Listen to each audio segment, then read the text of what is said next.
ఈ మధ్య కాలంలో నిజంగా జరిగిన సంఘటన. ఒక సిస్టర్ గారిని నేను కలిశాను.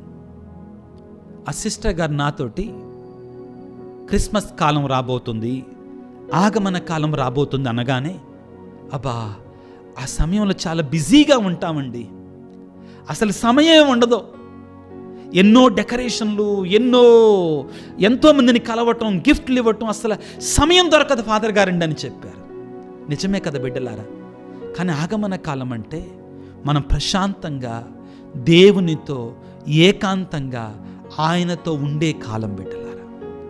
ఆయనను మన హృదయంలోనికి ఆహ్వానించుకునే కాలం బిడ్డలారా. దయచేసి ఈ సమయంలో, ఈ ఆగమన కాలంలో ఎక్కువగా దివ్యబలి పూజల్లో పాల్గొనండి. నామమాత్రంగా కాదు, ఆత్మీయంగా పాల్గొనండి.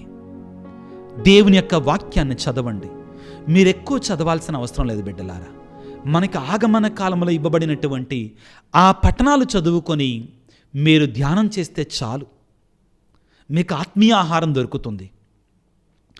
కొన్ని పుణ్యకార్యాలు చేయండి. విందులు, వినోదాలు, భోగలాలసత్వాన్ని మానివేయండి. పాపానికి దూరంగా ఉండండి.